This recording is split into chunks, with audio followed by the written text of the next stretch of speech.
This is dumb. That's what I'm This saying. is really It's the dumb. stupidest thing you've ever seen. Let me ask you a question. What makes a good sounding guitar sound good? Is it the back and sides wood? Is it the thickness of the soundboard? Or is it the bridge material? And what makes a bad sounding guitar sound bad? Is it because the braces are too thick? Could you hypothetically make a cheap, bad sounding guitar sound good if you fixed all those things? I've always had my suspicions, but I've never had a chance to test it out myself because, quite frankly, it's a bad idea. Why is it a bad idea, you ask? Money. We see tons of old guitars that come through our shop that are basically totaled because it would cost more to fix them than the guitar itself is actually worth. Modern factory guitars are made so efficiently these days that we've always just assumed you would be better off buying a brand new guitar than trying to spend a whole bunch of money fixing up an old clunker.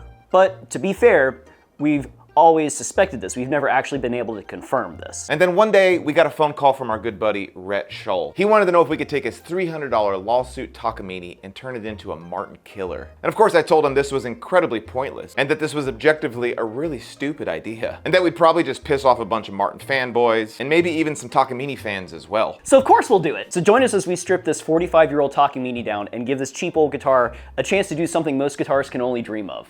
The chance to sound just as good as, if not better than, a Martin D28. Throughout this video, we'll keep a running tally of exactly how much this project costs to let you know if it's really worth it to try something like this for yourself. And then whenever we're finished, we'll give the guitar back to Rhett so he can do an A-B comparison of the tones. Dude.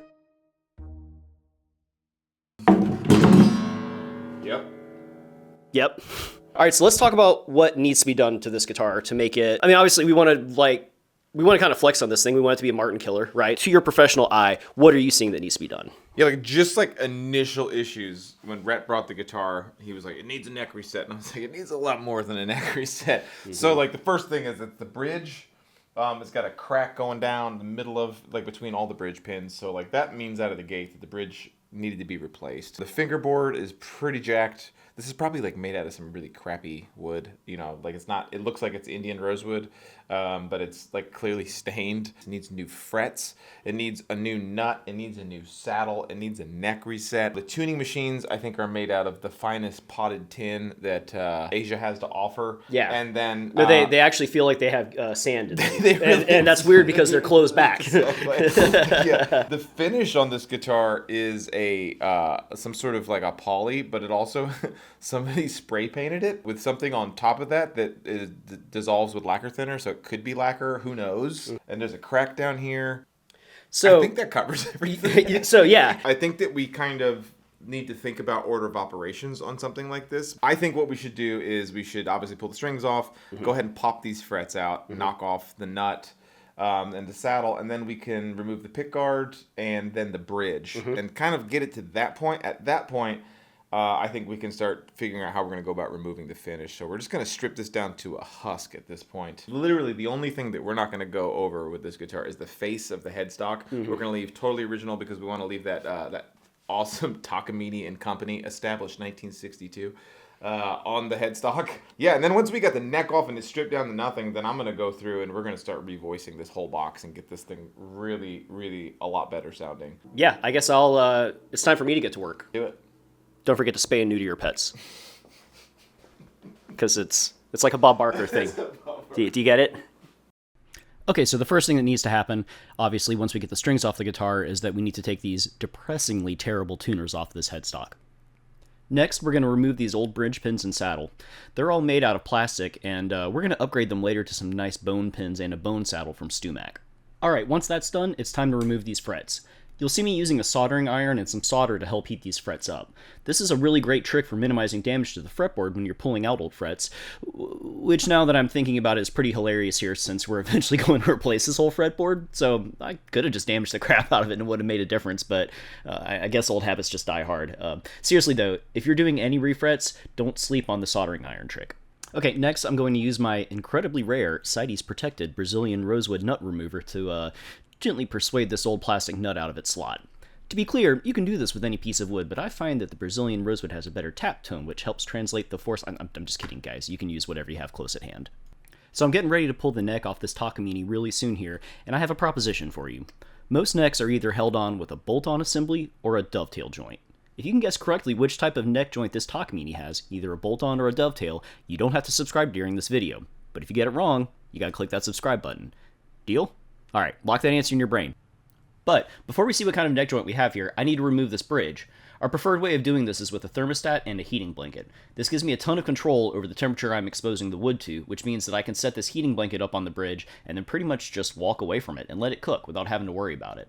I'll usually turn the blanket on first thing, and then by the time I finish lunch, it's ready for prime time.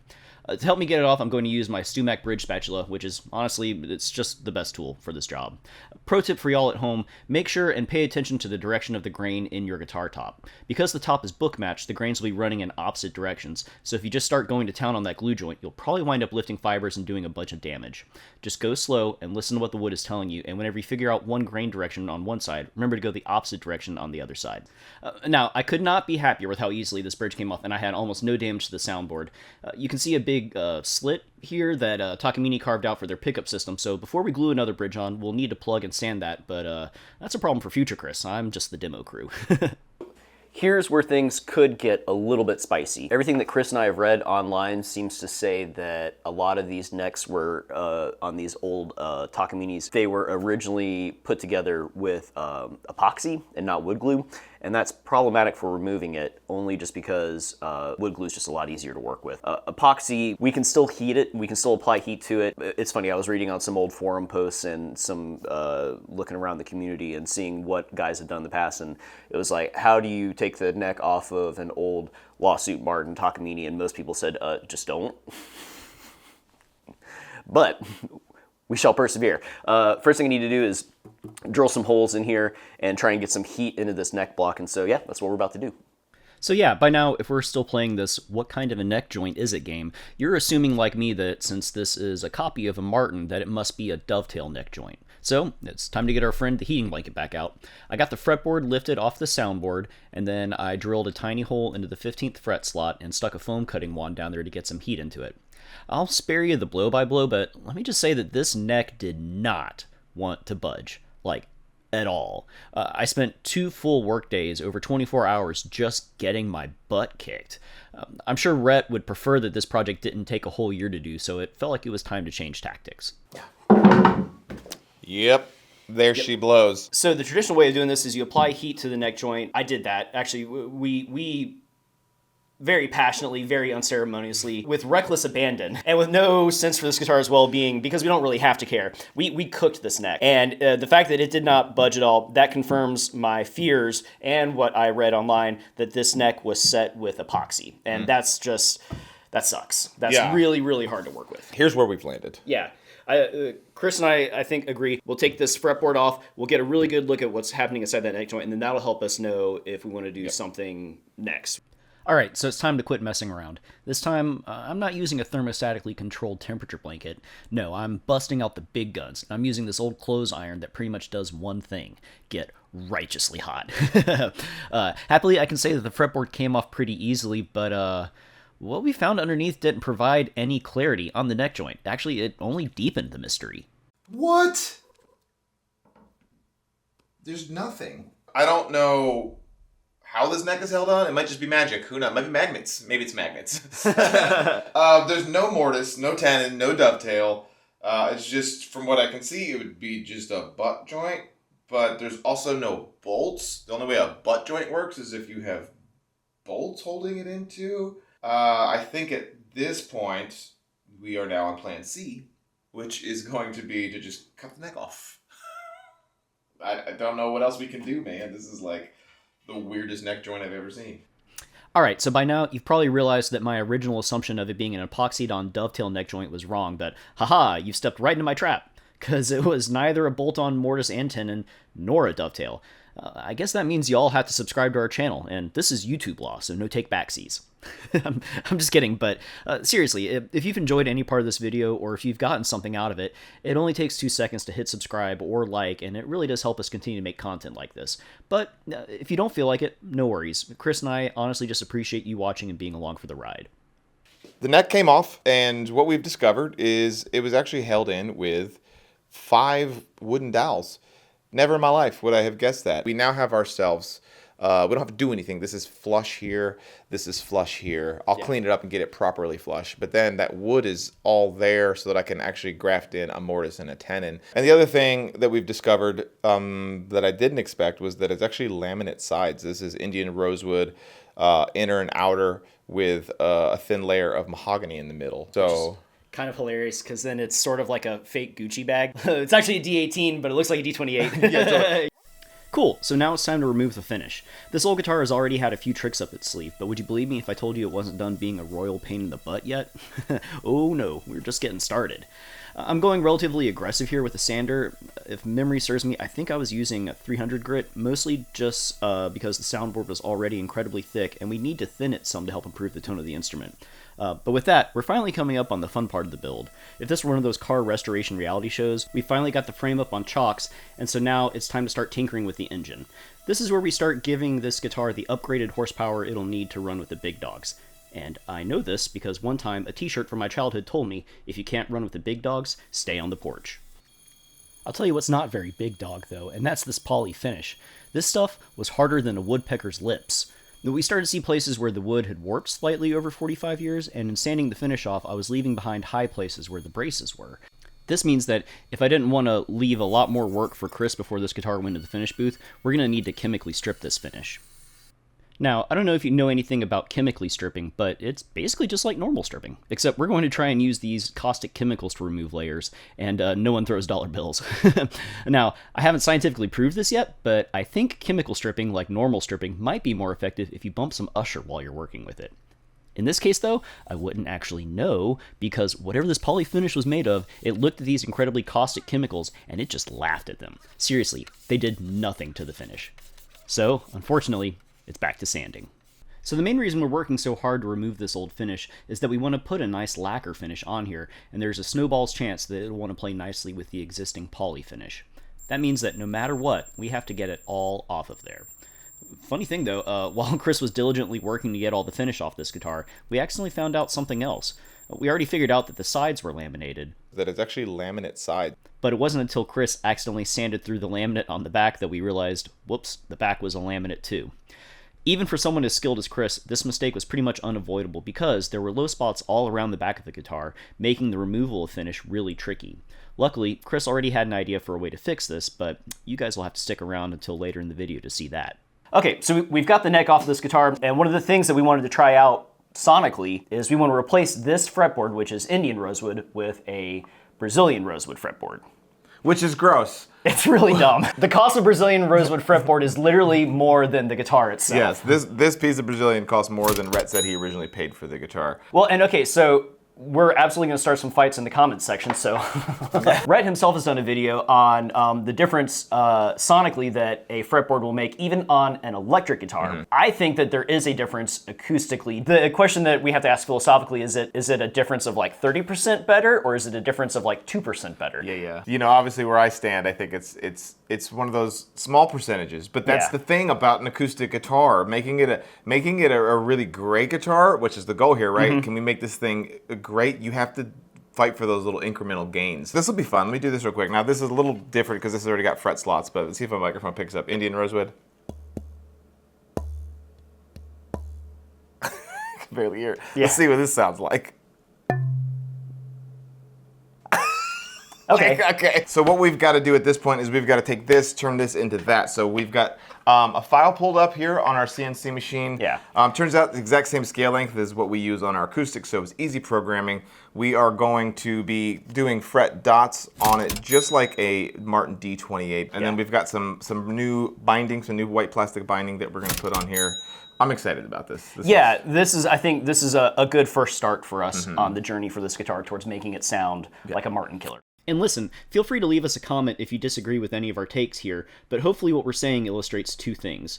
The first one being how serious we are about making this guitar sound as good as possible, and also how it's not always any one thing that makes a great guitar sound great, like the species of back or sides woods. It's almost always the sum of a lot of little things. Anyways, once I got the nice new binding glued onto the fretboard with some bind-all, it was time to run with the big dogs and start figuring out how we were going to reattach the neck to this guitar. We've got to convert this neck and body now to a bolt-on. The game plan is that we're going to make this into a mortise and tenon joint, and basically what I'm going to have to do is we're going to have to carve a mortise into the neck and a mortise into the body, and then I'm going to have to fashion basically an extra large tenon. In order to do that, what I need is I need my tenon to be a really good hardwood. We've got this piece of cherry that's been floating around. This is really good, dense stuff, and so what I'm going to do is I'm going to make a quick program on the CNC machine to basically carve out of this end grain here, carve out a tenon, and yeah, that'll give us everything we need to hopefully move forward. You get to put a tenon in it. A tenon in it. I get to put a tenon in it. Tenon in it. So it's tough to put a dollar value on this cherry tenon piece because I made it myself, but let's just say it was, I don't know, roughly $3.50. Add in 2 of these threaded barrel nuts that are obnoxiously expensive. Like, seriously, $3.60 a piece? Where does my local hardware store get the audacity? But now we've got all the components we need to reattach this neck. Okay, time to address the elephant in the room. If we keep comparing this guitar to a Martin, why in the world aren't we putting a dovetail neck joint on this instrument? Well, that's because, in my opinion, the type of neck joint that you use on a guitar doesn't really affect the final sound of the instrument. Now, I know that can sound blasphemous when talking about the world of Martin guitars. After all of the great heritage instruments that Martin did and continues to make come with a dovetail neck joint from the factory. But in my opinion, this is mostly out of a place of tradition, not really out of the fact that it makes the guitar inherently better. Even if you could convince me that a dovetail did somehow make the guitar sound better, I'd say that the little bit of gain that you might get from it isn't worth the trade-off when it comes to the lack of serviceability that a dovetail joint inherently has. And I mean, come on, look at how good that all fits together now. 2 bolts and we're done. Bada bing. Okay, now that we're gluing this fretboard down, do I really think that it's going to make that much of a difference in the final sound of the guitar? What I can say is that it did maintain an incredible amount of its musicality even after we removed all that material on the CNC machine. And you can't tell me that that incredible tap tone that it had before isn't going to translate in some sort of way into the acoustic properties of the finished instrument. With the neck fully assembled, I was now finally able to get it back into Matt's hands so that he could install a set of really nice stainless steel frets onto this guitar, coming in at $11.29. These frets should last for the lifetime of the instrument, and are sure to be a huge improvement over the original ones. Matt mentioned that there was a problem for Future Chris earlier in this video, and I guess that time is now. Because what I need to do is fix that giant hole that's in the middle of the soundboard before I can go about voicing it. In order to pull this off, what I did is found myself a scrap piece of Sitka spruce, which just so happens to be the same exact species of wood that the soundboard is made from, and then I cut it into the exact same shape by hand using my sander, and then glued it into place. After that, we just shaved it down and made it flush with the soundboard, and this is a small thing, but I do think that it will improve the sound of the guitar, because if you think about it, that was a giant hole sitting directly underneath the bridge, and that can't be a good thing for the sound. I guess we shall see. Okay, we have our spruce plug put into whatever that hole was for on the soundboard. But before I go about sanding everything down absolutely perfectly smooth, what I want to do is tap on this box so that you guys can hear what it sounds like at this point. And then as I start shaping all the bracing on the inside and thinning out this top, you guys will be able to hear the difference that it's making in the resonant frequency of the body. So I'll tap on this now so you guys can hear using this little lapel mic we have.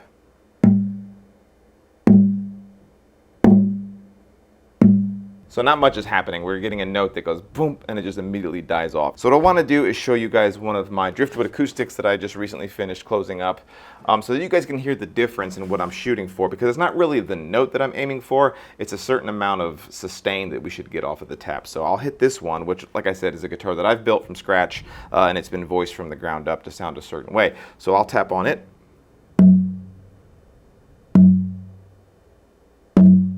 You you can hear that the note goes boom and almost kind of like sustains a little bit and then drops off. Quite a big difference versus this one. What we need to do at this point now is I'm going to use all these little hand planes that StewMac so graciously sent us. These are all by Ibex. So what we're going to do is I'm going to reach my hand in here and we're going to start carving away at the braces. I did try to shoot some video for you guys so we could show you what the braces look like at this point. It's an incredibly difficult thing to do though, so it's not the greatest. But trust me, the braces on this guitar top are well beyond where they need to be. Because I can tell at this point, just by pushing on the soundboard, that it still has a lot of ways to go before we're kind of getting to that dangerous point where we have to even worry about the string tension. So I've not done this before. It's something that I've always wanted to do, like to see what we can do with a guitar that doesn't sound that great. I am shooting in the dark a little bit. The main thing is that I just can't see what I'm doing, so I'm going to be pretty limited on what I'm capable of doing, and I can promise you it's not going to be the cleanest work on the inside. This is all just in the name of science anyway, so who cares if it looks perfectly nice or anything. Now looking back at this old footage, I kind of chuckle because I thought that I'd be able to record this in a way that I could explain to you guys what it was that I was doing. But the reality of the situation is it just looked like I was artificially inseminating a farm cow. So I think that the best thing that I can do with the footage is just show you guys a little bit of the frustration that I had throughout this process, and maybe you can get a sense of the journey that I was on. It's not my best work. That is a pain. Now I'm going left-handed and blind. Oh my goodness, that's impossible. This sucks. Let's see how much we've gotten out of there.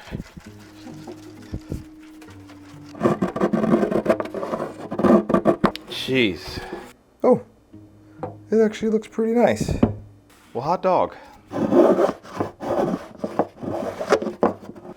am not having fun. Just let the record show. Yes.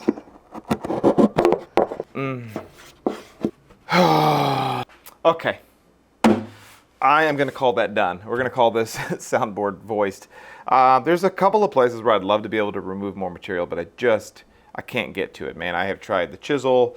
I thought about seeing if I could like tape or glue a hand plane to a stick to see if I could do it like that. That's just not going to work. You know, kind of part of this video is to show you what we can do, but there's also going to be limitations to it, obviously, because it's a fully finished up guitar. Before I do any more sanding on this soundboard, I want to show you guys how much better it sounds now. So let me give it a tap.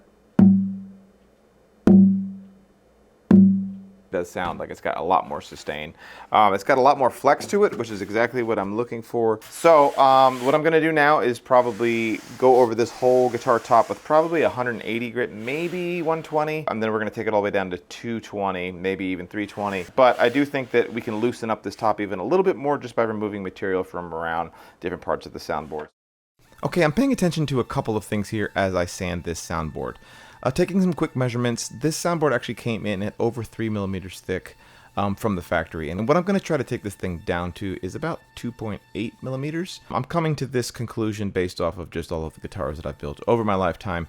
And I do find that this is really going to help us loosen this top up a whole bunch and hopefully bring some bass frequency into the sound of the guitar that I wasn't able to achieve by just trying to revoice it through the sound hole. All right. Sanding done, but I did promise you guys we'll give you one more tap test on it so you can hear what it sounds like. I'm not hearing a huge difference after the sanding, but I do know that I've removed a good little bit of material, so.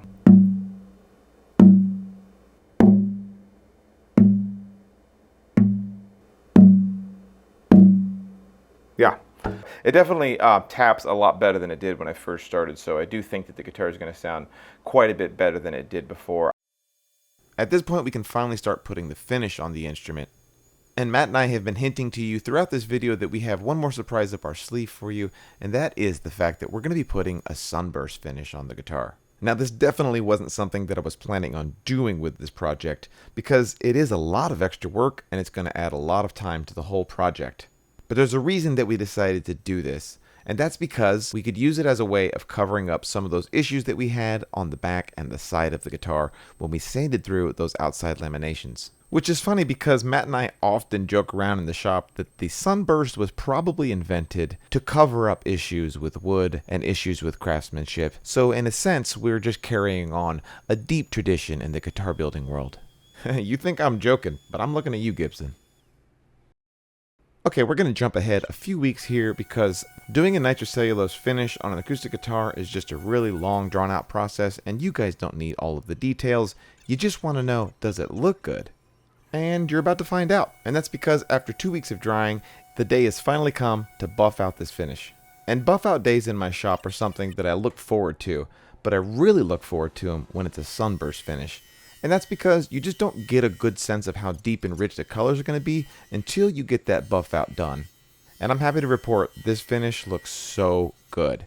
Coming in at $133.50, I really think this nitro finish is going to help this guitar run with the big dogs. With the buff out of the way, it's finally time to start putting this guitar back together, and we're going to start off by installing a really nice high quality tortoiseshell pickguard. Coming in at $68.50, it is a bit steep, but these hand-poured tortoiseshell pickguards are so much better than those cheap screen-printed ones that are all over the internet that a lot of people put on their guitars, and we think it's worth it. Before I can go about installing the neck into its final resting place, the last thing I need to do is install tuning machines. And what we're going to use is something very similar to what was on the guitar in the first place, and that is a set of gold Grover Original Rotomatics, the 102 series specifically, and these came in at a total of $118.50. It was a pretty straightforward install because they dropped right in the original holes and screwed right into place. And after that, it's finally time to install the neck using some glue for the fingerboard extension, and then installing our bolts and tightening everything down. Now, all that work we did to convert this neck to a bolt-on is finally paying off, and it's going to be really nice if this guitar ever needs a neck reset in the future, because we can just pull out the bolts, loosen up the glue on the fingerboard joint, and then fix it the way you can on any modern acoustic guitar. Before we can go about putting the new strings on this guitar, I will need to make a new bridge for it. The original bridge that came on this guitar was made out of Indian rosewood or something similar to that, and had a huge crack running right down the center of where the bridge pins go. Now, we were never going to reuse it for this guitar, but I just wanted to point that out because that was just one more thing making that guitar not sound good. When it came time to pick the material that we were going to make the new bridge out of, it was a no-brainer. We'd go with Brazilian rosewood just like we did with the fretboard. Coming in at $150, it wasn't a cheap option, but I believe that this is going to be one of the biggest returns on our investment into this guitar. And here's why. A bridge is just a brace that's glued onto the outside of the guitar, but that brace has the very important job of transferring all of that string energy into the soundboard of the guitar. And therefore, the material that the bridge is made out of is incredibly important. We want something as dense and lightweight as possible, but also as musical as possible. And Brazilian rosewood checks those boxes better than any wood in the world. Of course, that bridge would go to waste if we made the saddle out of anything other than a high quality cattle bone, and then of course made a new nut out of the same material as well. And keeping up with our tally, that bone nut and saddle blank did come in at $20.94. Now, Rhett did mention that there's a chance that he could perform live with this guitar, so we did want to install a high quality pickup system into it for him.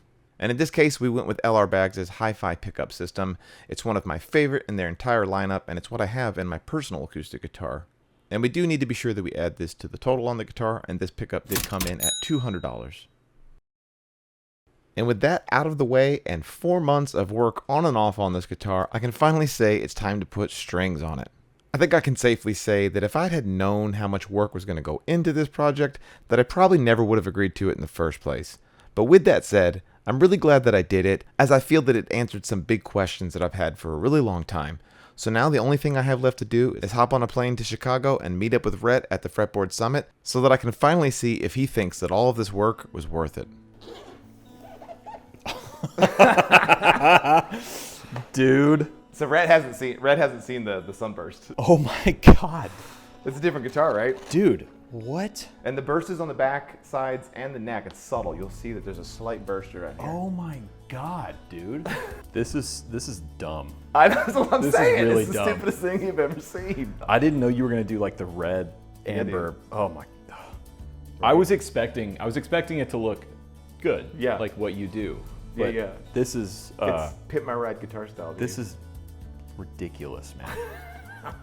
Okay, before we give you our final thoughts on how this project turned out, I want to say thank you to StewMac for sponsoring this video. They provided us with everything that we needed to complete this entire project, and we're on board from the very beginning as soon as we told them what we were going to do. We have links to everything down below that we used in this video. They help us out so much with everything that we do here on this channel, and we're proud to be partners with them on this undertaking. Okay, so what did we learn? Well, first of all, let's tally up our costs. The grand total for what we spent on this guitar, not including labor, was $1,111.43, which is a lot. But remember, our goal was to make this a Martin killer, and a Martin D18, which we, after the fact, kind of realized this guitar most closely resembles, at the time of this video being released, goes for $2,900. So with the cost of the guitar being around $300, and then the money that we spent on the materials, that brings the grand total of this whole project up to $1,411.43, which almost seems like a good value proposition. But not so fast. That doesn't include our labor. So we didn't keep a stopwatch going during this entire build so that we could keep track of our hours. But what we did do is record pretty much all of the work. Looking back on all of it, it's easy for us to estimate that we put in 50 hours. It was definitely more than that, but it feels like a good safe round number for us to use.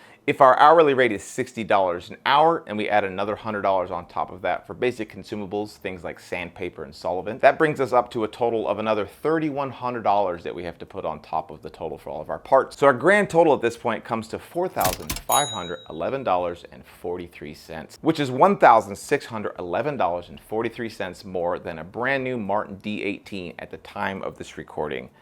Yikes.